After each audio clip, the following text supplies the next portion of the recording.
At a luxury sushi restaurant with family. Mother-in-law Smirks, "You're eating too? This place is fully booked for 3 months." I reply, "I don't need a reservation." I was quickly shown to my seat. "I never made the reservation to include you in the first place. Did you actually think you'd be eating with us? How presumptuous of you." Catherine's lips curled into smug smirk, her eyes full of superiority as she looked down at me. I had foolishly allowed myself to get excited about a family dinner at an upscale sushi restaurant. Even though I had experienced this kind of humiliation many times before, today of all days, I chose to ignore reality. I looked up at my husband in disbelief, but my husband avoided my gaze and walked behind his mother as if nothing had happened. Reality hit me mercilessly, as I could no longer ignore the growing coldness in our marriage. The sliding door rattled open, and I could hear the energetic voices of the sushi chefs coming from inside. Those lively voices felt like needles piercing through me. "Do you really think someone like you should be eating in such a fancy restaurant in the first place? Just go home already. It's obvious that you're completely out of place here." I caught a glimpse of my husband's back as he followed his mother inside at the restaurant. When did my husband, who once stood up for me even in front of his mother, change so much? I pretended not to notice as his attitude toward me grew colder little by little. On our wedding day, my husband promised to protect me forever. That promise was now vanishing right before my eyes. Catherine turned her back on me and quickly disappeared inside the restaurant. It was as if my presence had never mattered in the first place. Until now, I believed that enduring everything was the best way to bring our family closer. But in this moment, all that effort turned into profound undoingness. There was no going back. All I could do was stand still as our relationship quietly, but surely, fell apart. As I held back my tears and prepared to leave, a thought struck me. My name is Vicky Stevens, a 35-year-old marketing manager. I used to be an outspoken and cheerful person. At work, I was the go-to person for advice and the backbone of my team. Now, I live under the control of my husband's family, emotionally and physically drained. Before we got married, Sean and I promised we would live as just the two of us. But just a few months after the wedding, one sentence from his parents changed everything. "We just renovated this house. It makes sense for you to move in with us." Our opinions weren't even considered. I wanted to push back, but before I had the chance to say anything, Sean said, "I don't want to hurt my parents, Vicky. Let's just live with them." When I saw the look on Sean's face, I couldn't say anything. His eyes held the fear of a child, and it left me speechless. It wasn't until later that I learned about James' past and the way I played part in his demanding personality. He was a retired sales manager who had constantly clashed with his subordinates. Unable to command respect at work, he found his self-worth by controlling his family, and that need for control was reflected in the home renovations. Their quarters were lavishly redone, while our room remained untouched. That glaring disparity revealed James's dominating nature. Whenever Sean tried to help with chores, James would bark, "Men shouldn't do housework." Hearing this, Sean would shrink back like a scolded child. Watching him retreat made me feel guilty, as if the blame was somehow mine, so I took on all the household responsibilities. Sean and I also shouldered all the household expenses. James and Catherine funneled their retirement funds into savings, leaving us to cover utilities, groceries, and everything else. The truth was that Sean wasn't making much money, definitely not enough to support both of his parents. Adding to his stress, James constantly pressured him, which led to repeated failures on his certification exams. Becoming certified would increase Sean's income, but it was clear that his father was hindering his chances. Because of this, it was up to me to keep working so we could make ends meet. In time, the only place I could find solace was at work. When chatting with my coworkers or mentoring my team, I felt like myself again. But every time I returned home, Catherine's biting remarks and James' booming voice awaited me. Through it all, my parents' words became my lifeline. Never give up no matter what. I clung to this advice, using it to endure day by day. I wanted to believe that Sean also dreamed of the day we could escape his parents' grasp. I wanted to help him. I wanted us to find a way to break free from James and Catherine's control, and I knew Sean needed a reason to change. One evening, as we sat alone in the living room, I summoned all my courage and brought up counseling. "Sean, I don't think we can keep going on like this. Have you thought about trying counseling?" My voice wavered more than usual. It was a habit of mine when I was bracing for a reaction. Sean looked at me startled before quickly averting his gaze. "Counseling? What if my parents find out?" He mumbled the words and then fell silent. In that moment, his face was a mask of fear. Though Sean rarely showed vulnerability, the mere mention of this topic turned him into a frightened child. Seeing him like that, I swallowed my words. "Okay. I won't push you." That was all I could manage to say. I realized my hands were clenched tightly on my lap and slowly loosened my grip. Still, a deep ache spread through my chest. I had noticed James' controlling nature from the beginning of our marriage, but once we moved in with him, his dominance was far worse than I had imagined. It's only natural for family to support each other. James would often say things like this, meddling in every aspect of our lives. He dictated the menu for our meals, the order of chores, and even weighed in on when and where we could go out. His words never carried the tone of the request. Instead, he barked orders as if what he said was the ultimate truth. Beneath his strict demeanor, I could sense traces of his unresolved trauma from being bullied during his corporate career. Whenever James drunkenly recounted how his subordinates had mocked him, Sean and I could only offer polite smiles and nods. That's why the family must respect me. Unable to command respect at work, James sought validation by controlling his family. His need to dominate was especially pronounced when it came to us, his son and daughter-in-law. You two should be the ones paying for the renovations. When James declared this, I felt a chill run down my spine. The way he said it left no room for refusal. This renovation is for your benefit. Although he claimed it was for us, it was clear he was using it to tighten his control over our finances. Sean, as usual, could only mutter a defeated yes to his father's demands. Childhood memories of James giving him the silent treatment for days on end kept Sean firmly in check. Every time I saw him shrink under his father's thumb, it made my heart ache. Catherine, on the other hand, tormented us in her own unique way. When she was young, Catherine dreamed of becoming a fashion designer. But James had crushed that dream, insisting she stay home as a full-time wife and mother. Since then, her life had been a series of unfulfilled days under James' control. Now all her pent-up frustration was directed at me. Vicky, your cleaning is just so careless. Can't you be more thorough? Going to work every day? It's obvious you don't care about your family. Each comment cut deep, but I swallowed my feelings without saying a word.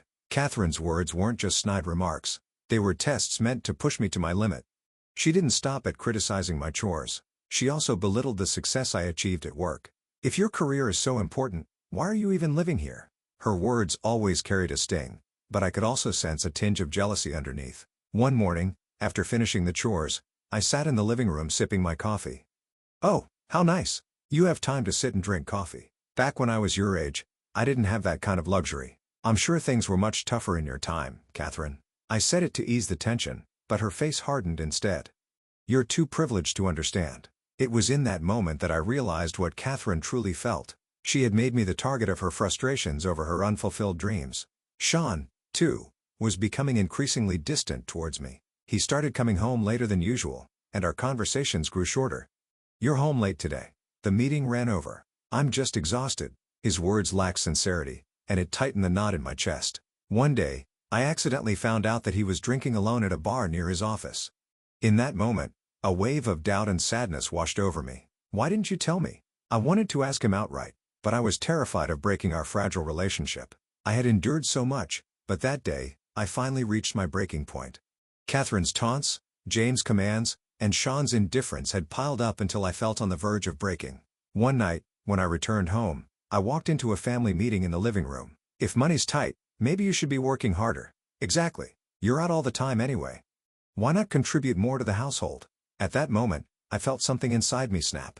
I won't need to take away any more of my life. For the first time, I gave voice to the thoughts I had been suppressing, and the room fell silent. That night, my mind wandered to my childhood friend, Melissa.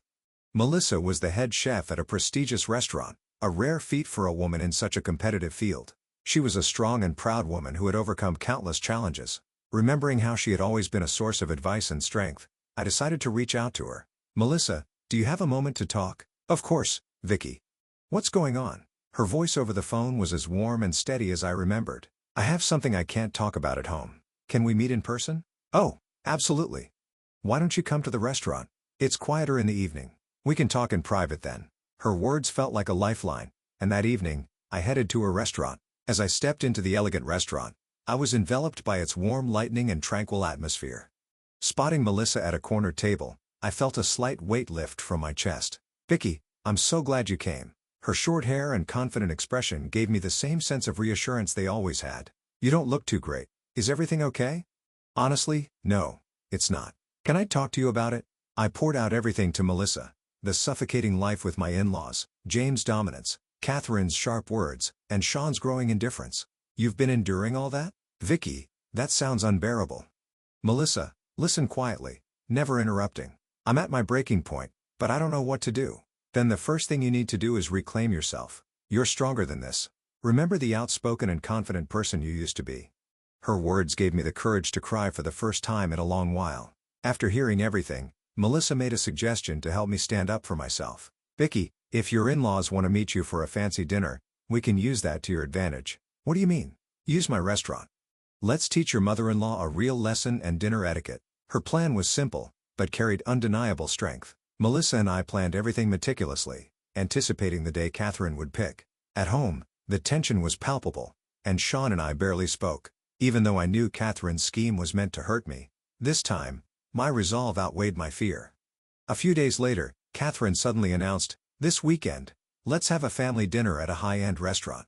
Her words caught me off guard, but I quickly masked my surprise. "Oh, what kind of restaurant is it?" "It's a very popular place. I've heard reservations are booked 3 months in advance." At that moment, a small certainty settled in my chest. She must know this was Melissa's restaurant and intended to use it to humiliate me. Suppressing the tension building inside me, I smiled. "Oh, that sounds wonderful. Thank you, Catherine." Catherine nodded in satisfaction, while Sean avoided meeting my eyes entirely. As the weekend approached, Melissa and I finalized every detail of our plan. "Vicky, just hold your ground that day. I'll handle the rest." Her unwavering confidence helped me slowly regain my own. At home, it was obvious Catherine was plotting something. She frequently whispered to Sean and James, smirking knowingly, even though I kept up a facade of calm, pretending not to notice. Finally, the day arrived. The car ride to the restaurant with Catherine, James, and Sean was cloaked in an uneasy tension. Catherine was in high spirits, occasionally casting sly glances in my direction. "This restaurant is supposed to be amazing." My friends couldn't stop raving about it. I said nothing, gazing silently out the window. When we arrived, the restaurant's stunning exterior came into view. The sleek signage and understated design spoke to its exclusivity. "So this is the famous restaurant. I'm so excited." There was an air of smugness in her tone. As we stood at the entrance, she delivered a bombshell. "Oh, by the way, I only made reservations for the 3 of us. I hope you weren't planning to eat with us." Her words nearly stole my breath, but I kept my expression neutral. "Oh, that's fine. There's actually a special room reserved for me." Catherine's smug smile froze in an instant. "A special room?" "Yes, the head chef here is an old friend of mine." In my words, the color drained from Catherine's face. James stared at me in shock, while Sean looked visibly shaken. The staff greeted me warmly and then escorted me to the private room, leaving my in-laws behind. The spacious private room was adorned with soft lighting and refined decor. Moments later, Melissa appeared. "Did everything go smoothly?" "Yes. It's off to a perfect start." From the private room, I could see Catherine and James looking restless, speaking in hushed but animated tones. "Do you think she really knows the head chef here? There's no way. She must be bluffing." Their glasses kept darting toward me, their expressions portraying a mix of doubt and unease. "They're completely rattled. It's funny to see them scrambling like this after being so arrogant this whole time." Melissa smiled as she skillfully prepared sushi with precision and grace. A staff member approached Catherine's table after some commotion. "Is there something I can assist you with?" "Well, I was just curious about the private room. What's her connection here?" "The lady in the private room is a guest of our head chef, and she is a very special patron." At those words, Catherine's face turned even paler. "Enough. Focus on your meal and stop embarrassing us." But their unease was palpable, and the tension hung heavily over their table. Meanwhile, in the private room, a lavish array of sushi prepared by Melissa was brought to the table. "I made this especially for you. Enjoy." As I savored the fresh, exquisite sushi, I felt a growing sense of calm and control. "Thank you for creating such a wonderful experience for me. You deserve every bit of this, Vicky." Melissa's words warmed my heart, and I smiled genuinely. After finishing my meal, I left the private room and walked toward Catherine's table. Catherine's face shifted into a mixture of surprise and confusion when she saw me approaching. "Oh, weren't you enjoying yourself in the private room?" "Of course, thanks to Melissa, I had a truly wonderful time." At that moment, Catherine's eyes widened in shock. "So you really do know her?" "That's right. So I suggest you mind your behavior. It reflects on my friend's reputation." Catherine's expression tightened, and James crossed his arms, remaining silent. At that moment, Melissa approached the table. "Vicky, is everything all right? Is there an issue here?" Melissa's firm tone heightened the tension even further. "No, Melissa. I was just saying hello." Catherine, overwhelmed by Melissa's commanding presence, was at a loss for words. Desperate to salvage her dignity, Catherine made a feeble attempt to save face. "Oh, we're also enjoying our meal here. Thank you for having us. I'm glad to hear that. However, Vicky has had a long-standing special connection with us, which is why she was welcomed into the private room." Catherine's face grew paler, and James cleared his throat in a clumsy attempt to smooth things over. Despite Catherine's attempts to save face, the tension in the air only grew thicker. By the way, I must say, Vicky's family has always been a great support to us. Vicky herself holds a special place in my heart. Melissa's words prompted Catherine to respond instinctively. Well, isn't it wonderful to receive such special treatment? Maybe you could share some of that privilege with us. Of course, we treat all our guests equally. Though I must admit, the impression a guest leaves does depend heavily on their behavior. At that point of remark, Catherine's face stiffened, and James opened his mouth as if to speak, but quickly closed it again. Sean, visibly uneasy, tried to intervene and restore some semblance of control. Come on, everyone. Let's not do this. We're supposed to be enjoying ourselves, right? This is ruining the meal. Enjoying ourselves? Sean, do you really think that's what this is? My calm but cutting tone froze him into his tracks. I've endured everything for you and your family. I've carried the burden of housework bills and every responsibility. What have you done for me? Sean's eyes started around, as if searching for an answer. I've been trying too. You don't understand. It's not that simple to stand up to my parents. That's no excuse, and I'm done listening to excuses. At my words, Sean slumped his shoulders and fell silent. At that moment, a staff member approached James. Excuse me, sir. Regarding the payment, your credit card was declined. Do you have another card you'd like to use? James's face turned bright red, and the room felt even quieter. What? That's impossible. Try this one. He handed over another card, but the staff shook their head again. I'm sorry, but this card was also declined. Catherine began rummaging through her bag, visibly panicked. Wait, I'll handle it. That won't be necessary. Vicky's portion has already been taken care of, as she is our special guest. Melissa's statement left both James and Catherine visibly deflated. I stood tall, facing James, Catherine, and Sean. I've had enough. I'm done with your control and lies. It ends today. I've already prepared the divorce papers. I no longer wish to be a part of your lives any longer. Sean's eyes widened, and Catherine opened her mouth to speak, but I raised a hand to silence her. I won't let you take another second of my life. I'm reclaiming my own happiness. With those final words, I returned to the private room and left the restaurant with Melissa. A few months after this incident, I started a new chapter of my life living alone in a cozy apartment. In the sunlight streaming through my living room, I felt truly at peace for the first time in years. This is what true freedom feels like. At work, I regained the trust of my colleagues and found joy in collaborating with them once more. My bond with Melissa grew even stronger, and her support had made me resilient.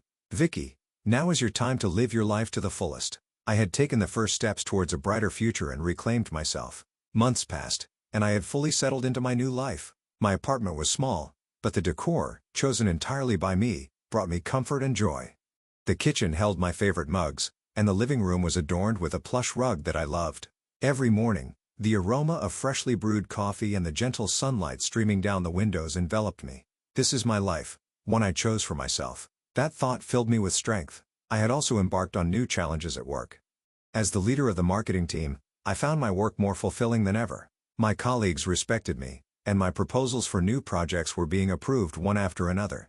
One day, my boss called me into his office. Vicky, your work has been outstanding. The success of this project is thanks to your leadership. His words warmed my heart, and for the first time, I felt truly proud of myself. Outside of work, I found time to enjoy new hobbies and reconnect with friends. Melissa and I met regularly at her restaurant where savoring her expertly crafted sushi became our tradition. How about trying something different next time? I've got some new creations for you. That sounds amazing. I can't wait. I also started attending painting classes, finding joy in expressing my emotions on canvas. Each brushstroke felt like a release, a way to free my spirit. One day at my painting class, I met someone new.